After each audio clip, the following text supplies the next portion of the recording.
The views and opinions expressed on all radio shows broadcast on TOMz Radio Toronto are entirely those of the hosts, guests, and callers who are entirely responsible for all show content and do not in any way reflect the opinions of TOMz Radio Toronto or its staff. These broadcasts are presented and made public as entertainment and general information only, in the hope that they will be entertaining and informative to listeners. They are not intended to diagnose, treat, cure, or mitigate in any way any disease or condition or to promote any specific lifestyle, belief, religion, political affiliation, or other personal practice, nor is the information presented necessarily accurate or verifiable. Nagbabalik po ang Balitang Bayan News at 4 p.m. April 21, 2021. Ito pa rin po inyong kaibigan, Mondatol. Top of the news, Biden to help produce secure more vaccines. Washington, U.S. President Joe Biden says the United States plans to provide Canada with more help in procuring COVID-19 vaccine. Biden says he spoke today with Prime Minister Justin Trudeau on the subject.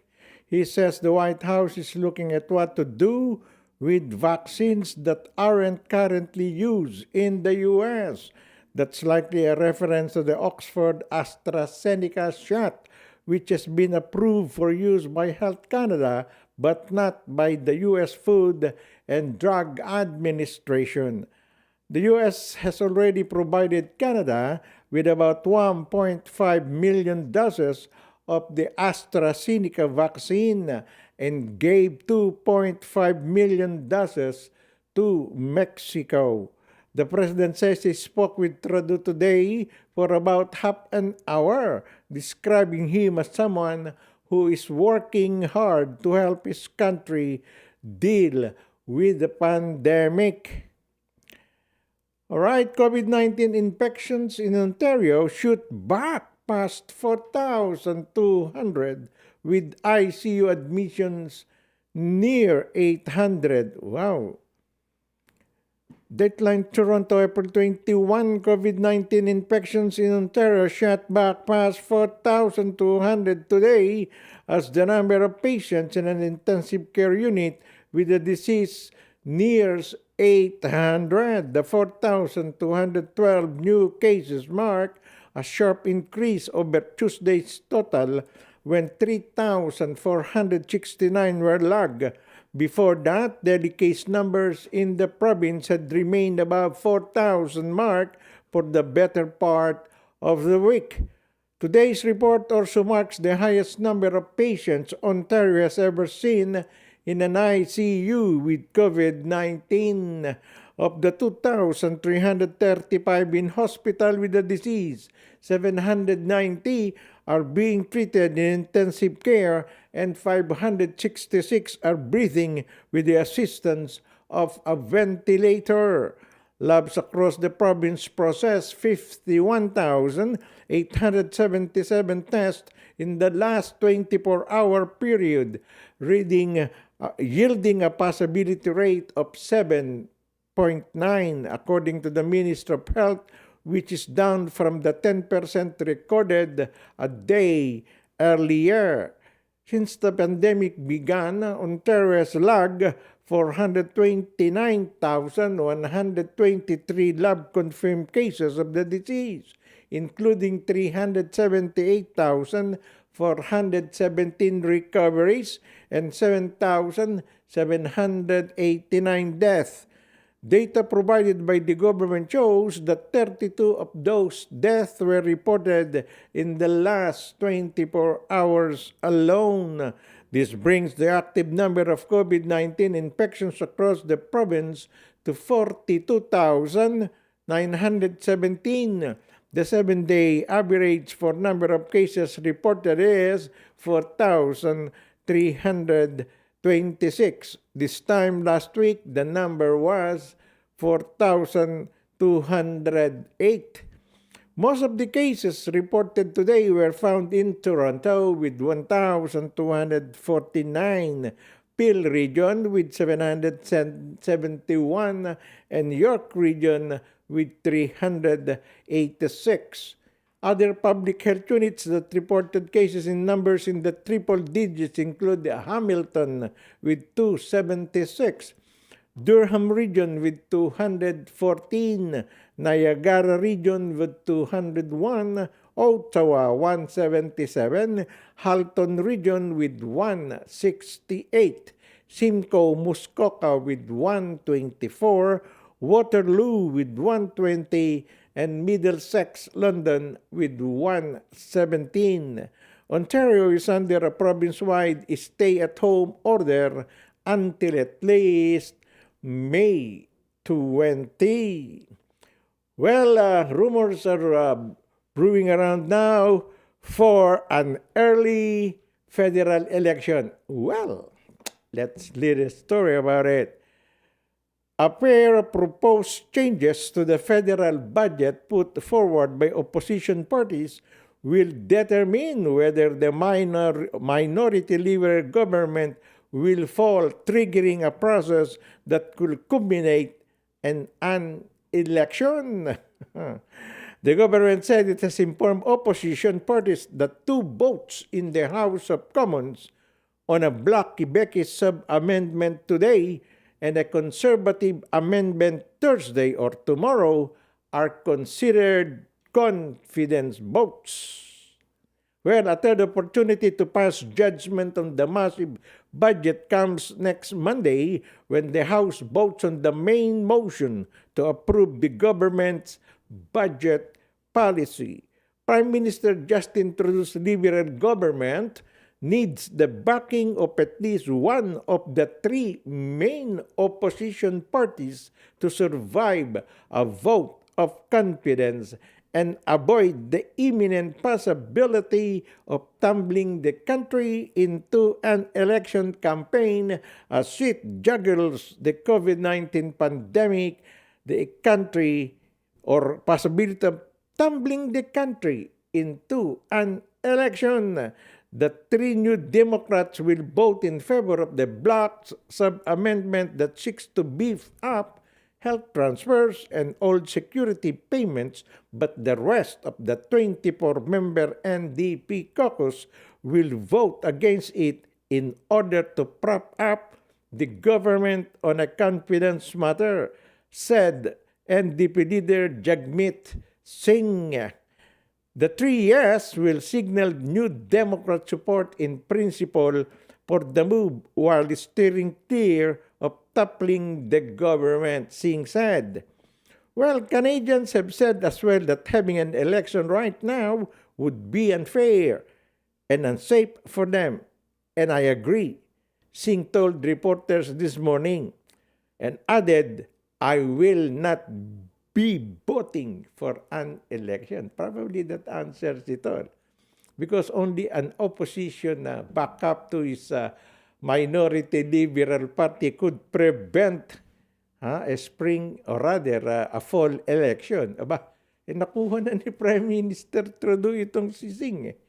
Ayaw din ni Singh ng election. So, I've heard rumors from the Liberal Party itself that even the Prime Minister wants to have, experimental probably, mag-election sa fall. Kumpiyansa si Tito, Justin ni Tita Cecil Araneta. Nako, pag nag-election, kung madali kayo ng PC, nako, todas.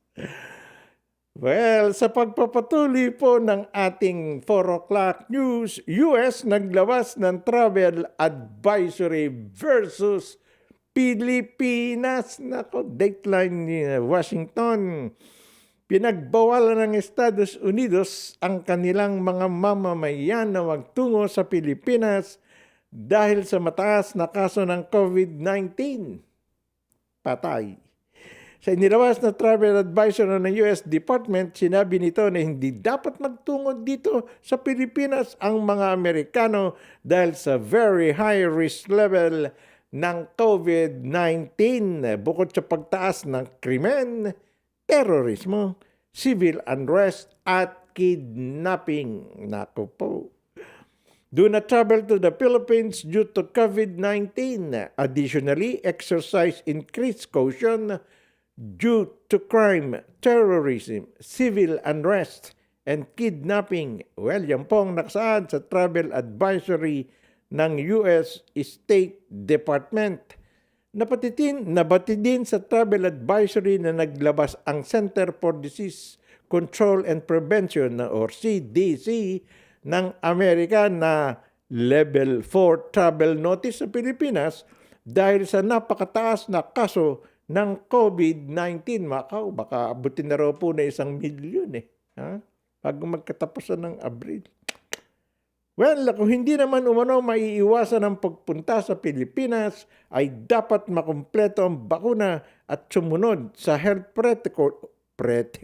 protocols at huwag pupunta sa Mindanao, lalo na sa mga bayang tulad ng Marawi City at Sulu, Patikul. Ayun, nako, bawal to pala ron.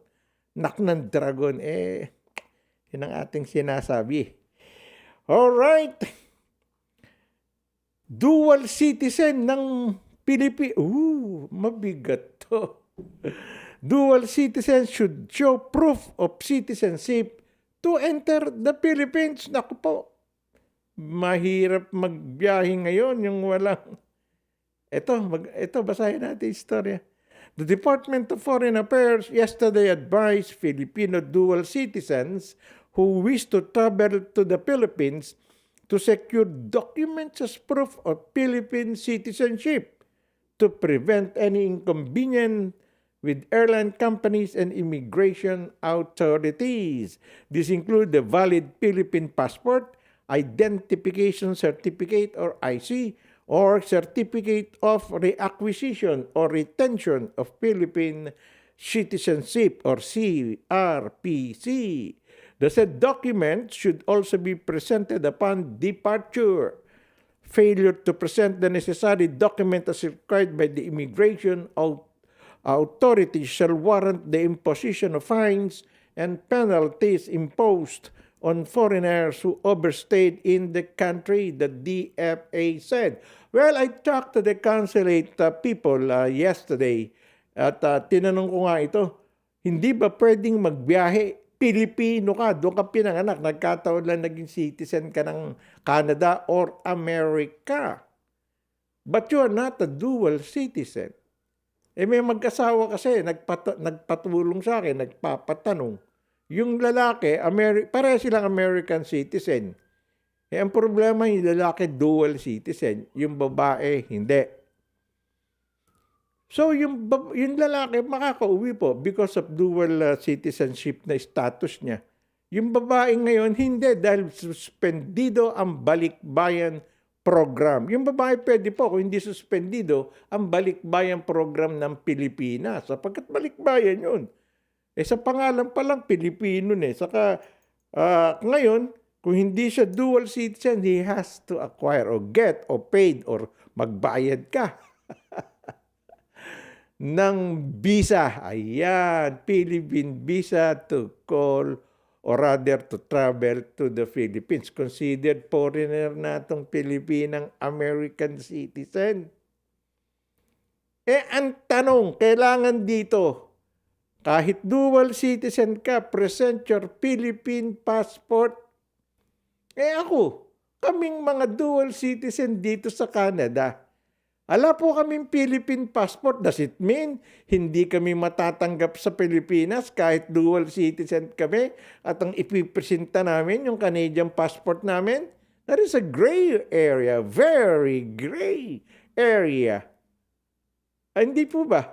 Kahit saan natin tingnan mukhang malabno yata yung walang asim biruin mo dual citizen kami, may documentation kami, pero wala kaming Philippine passport. Do we have to buy Philippine passport para tanggapin nyo kami ngayong may pandemic? Yan po ang iiwanan natin tanong sa Philippine Consulate at sa Department of Foreign Affairs. Salamat po.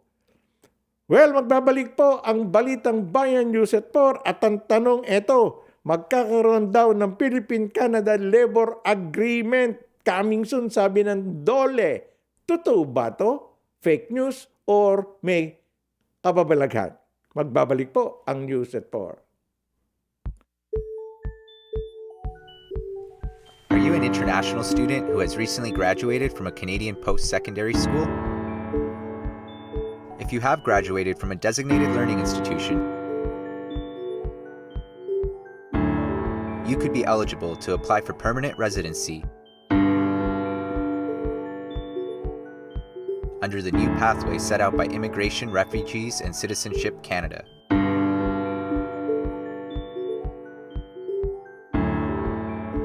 Contact Genesis Immigration Consulting.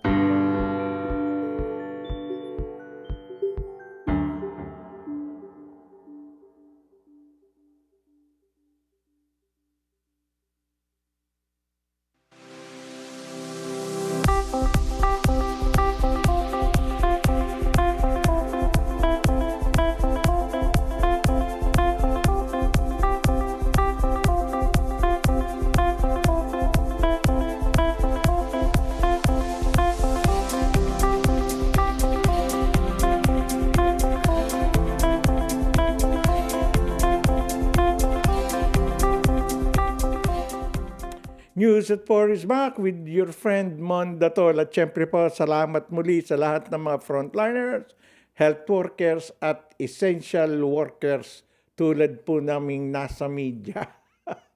At marami po sa aming nagkwentuhan nga nung tanggalin uli ng probinsya ng Ontario yung pagpapahinto or random checking ng mga pulis sa mga personal na vehicles, yung mga randomly no? Kasi yung una ng order ni Tata Kwan yun ni Tata Dog hika nga. Nawawala ngayon si Tata Dog Ford Yung pala, nag-isolate. Ha? Alam mo kung bakit DJ Rick? Aba, meron daw siyang staff na may symptoms. Yun, kaya nag-isolation. Saan kaya kumasa yun? Ano? Nagbibiro lang po kami, Tata Dog Ford. At any rate, kasi nga yung aming boss, binigyan na kami ng media ID At saka yung proof of proof of employment sa TOMz Radio at Toronto.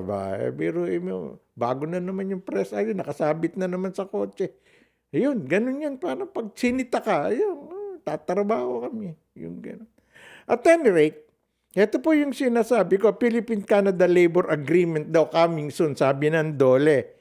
The Department of Labor and Employment may enter into a bilateral labor agreement with Canada in May or June on the deployment of migrant workers. Labor Secretary Silvestre Bello III said this morning, siguro by May and June magkakaroon ng paglalagda, baka hindi nga abutin ng June, yung bilateral agreement with Canada, specifically yung province of Yukon. Yukon, dahil gusto nila na makuha yung ating mga street workers. Pakinggan niyo po.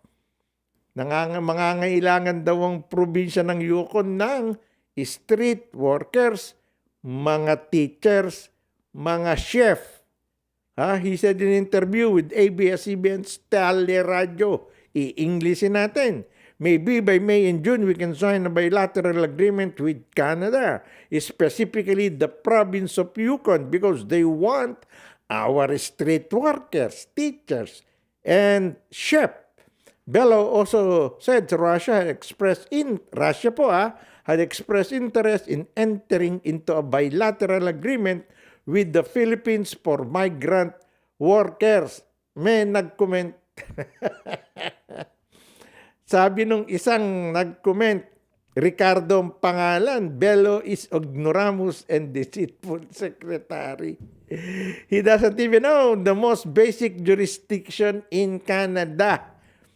Your agreement with Yukon province is not an agreement with Canada. Correct!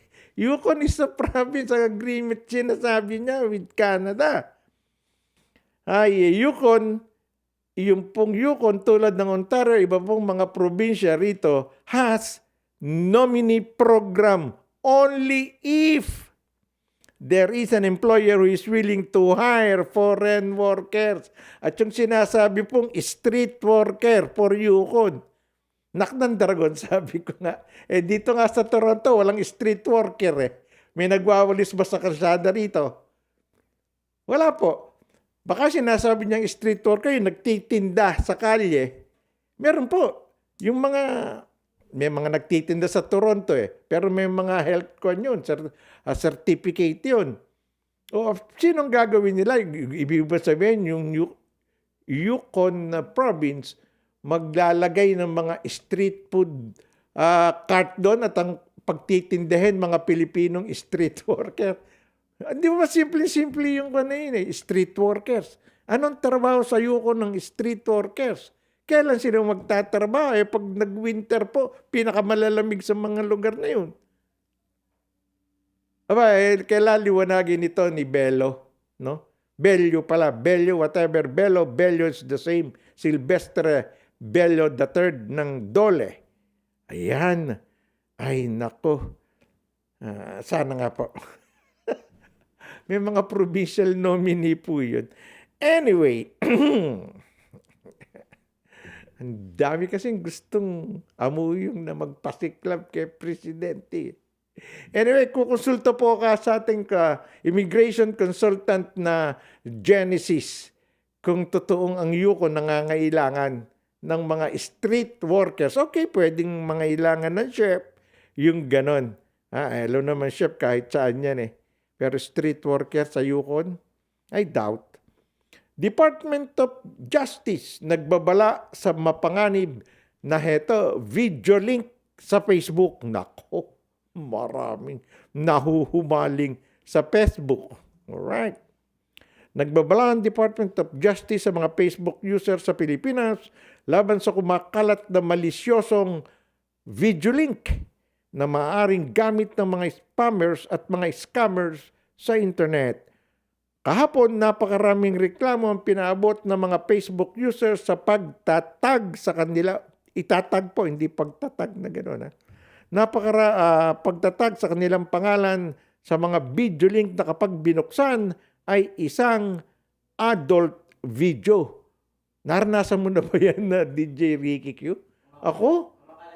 Oo, kumakalat. Pagbukas ko, bigla ko na lang isinar Baka spam na naman yung laptop ko.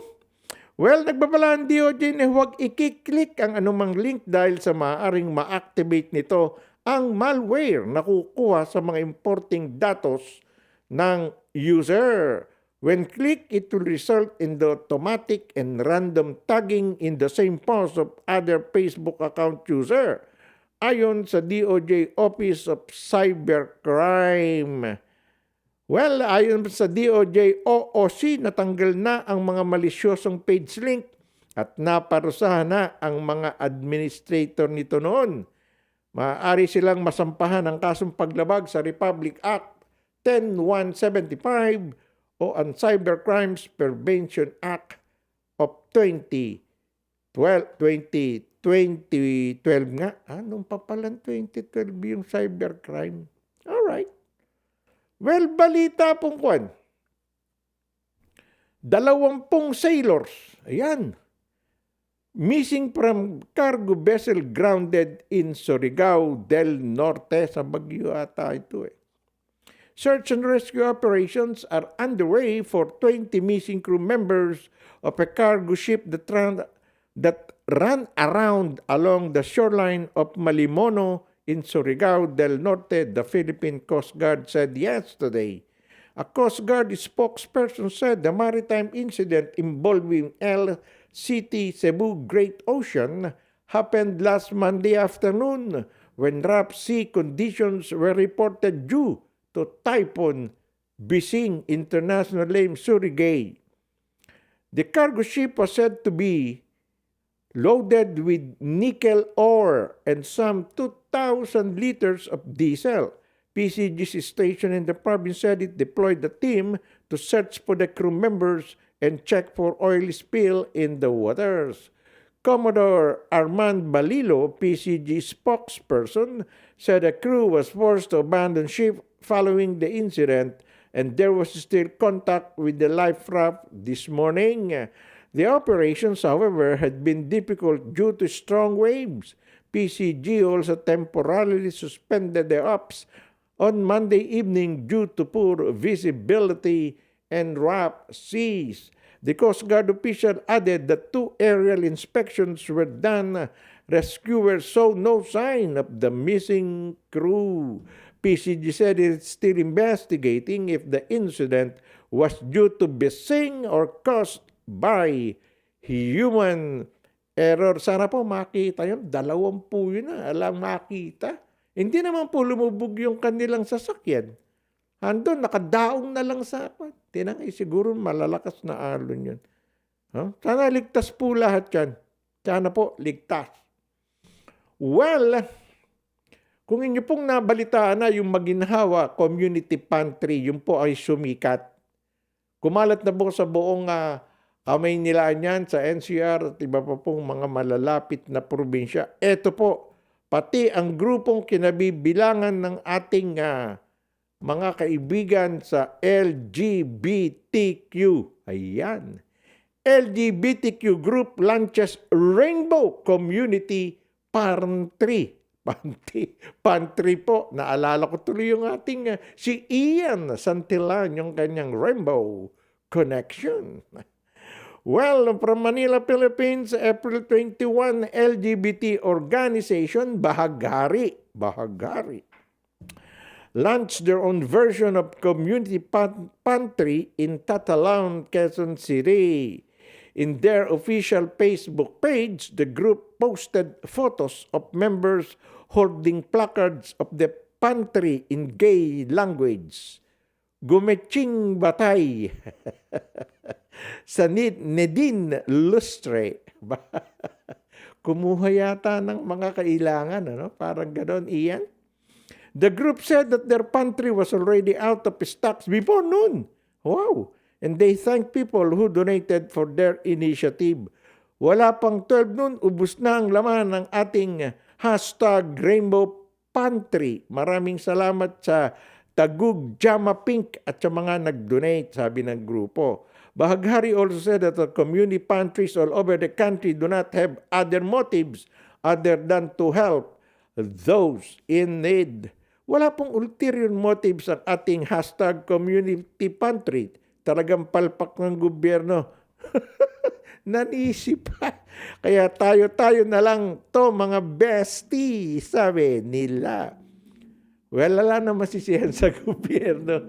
Kung gusto niyo pong magbigay na lang po kayo ng pusang loob.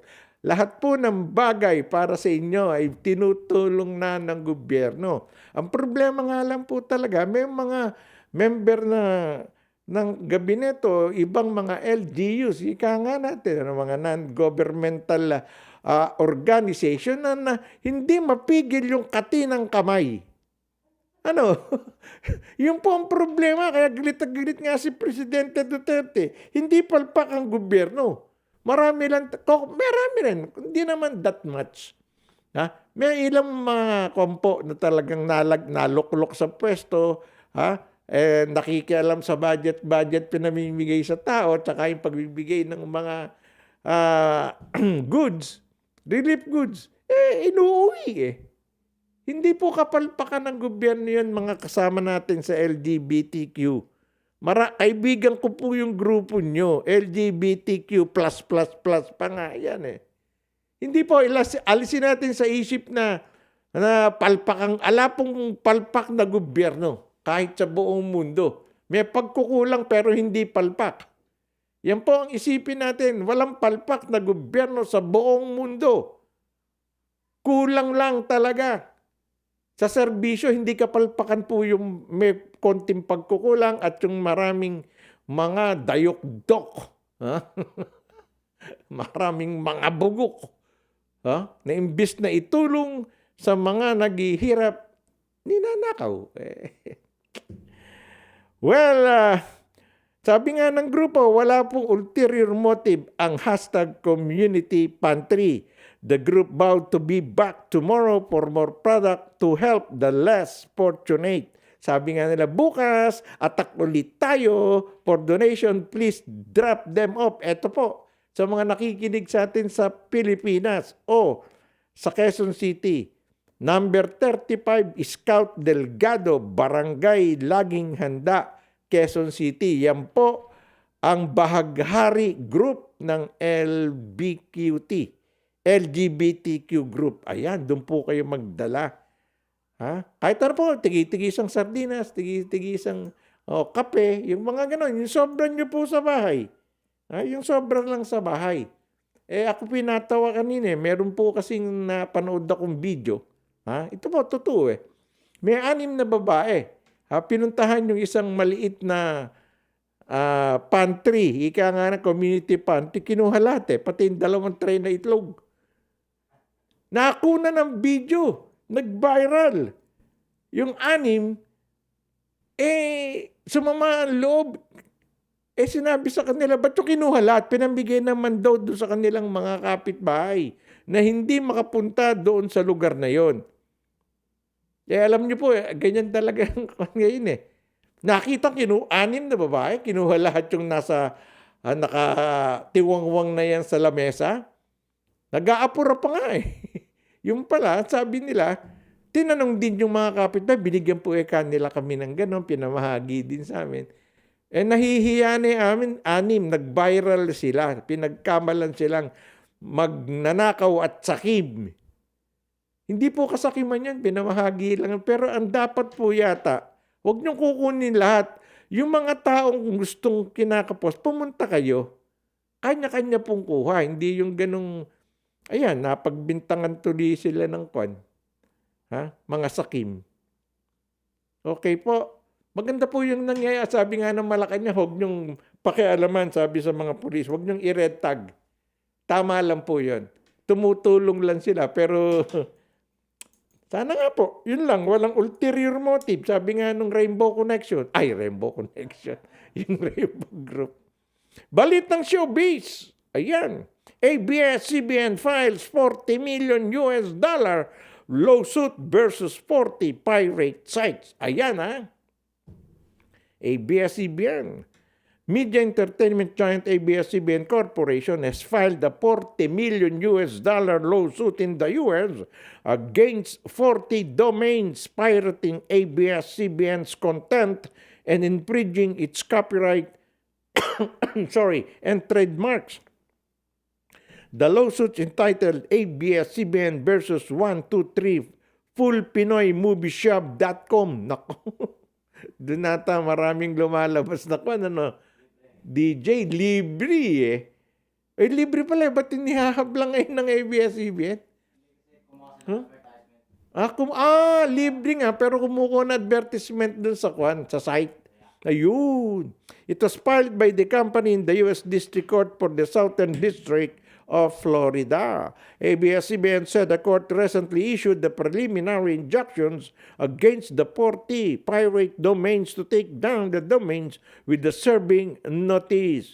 We see it as our job to protect the consumer from the dangers that pirated content brings and at the same time provide quality content for their enjoyment. ABS-CBN Managing Director of North and Latin America, June Del Rosario, said, in 2019, ABS-CBN won an anti-piracy case in the U.S. after the U.S. Federal District Court in Florida ordered 27 pirate site operators to pay $1 million each in damages to the Filipino company. The said sites were found streaming portals that offers access to Filipino content in the U.S. and abroad. Ayan po. Mananalo na naman dito ABS-CBN. Biruin mo yun. Ngayon ko lang naintindihan. Tama yung in-explain ni DJ Ricky Q. Libre naman pinapanood ng tao. Yun naman. Kaya sila inihabla. Nagbebenta naman yung nasabing site na yun ng mga commercial malaki yan. Malaki dahil daming milyon ang nanonood din milyon din ang babayaran nila. $40 million. US yan million suit. Well, yan po ang ating Balitang Bayan News at 4. Ngayong araw na to, nagpapasalamat pong muli kami sa lahat ng sumusuporta at patuloy pong tumataguyod sa ating TOMz Radio Toronto. Alright po, ito po inyong kaibigan Mondatol. Magandang hapon sa inyong lahat. Are you an international student who has recently graduated from a Canadian post-secondary school? If you have graduated from a designated learning institution, you could be eligible to apply for permanent residency under the new pathway set out by Immigration, Refugees, and Citizenship Canada.